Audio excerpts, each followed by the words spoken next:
Climate finance is no longer just about cutting emissions. As Asia faces rising heat, floods, and energy shocks, banks are now looking at two urgent questions: how to finance climate resilience and how to protect economies from volatile fossil fuel markets.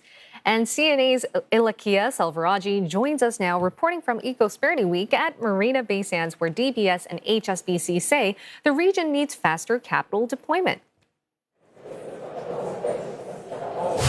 That's right, Grace. Thank you so much. For banks, the climate challenge is now twofold. First, helping economies adapt to the physical impacts of climate change, from floods and heat waves to rising sea levels.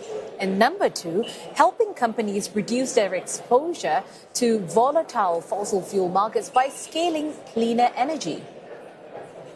With the trajectory that the global society is going from an energy transition point of view, it would be remiss for governments, societies, and banks like ourselves not to think about climate adaptation and resilience. The weather is getting hotter, there are more natural disasters, floods, heat waves, and so on.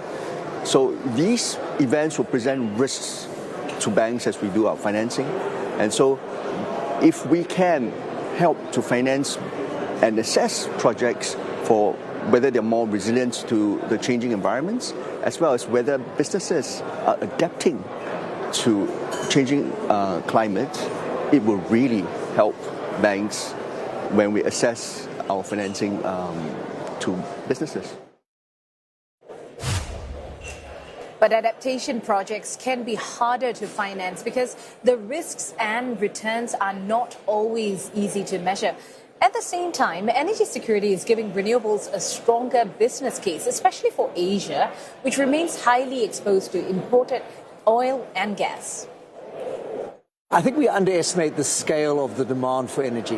It's going to be up to 300 gigawatts globally, just within Asia up to maybe 20, 30 gigawatts. Just put that in perspective, the Singapore grid is 15 gigawatts.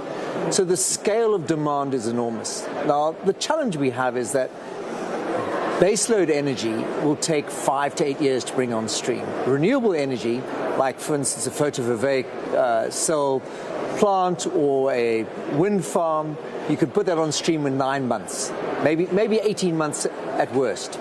So it really is a highly effective solution and a highly cost-effective solution to both the energy security, the resilience challenge, and the ability to create a cleaner, better world for all of us. Well, the message from banks here is clear. Asia's climate transition is no longer just about ambition. It is about deploying capital faster into resilience, cleaner power, and projects that really protect economies from both climate and energy shocks.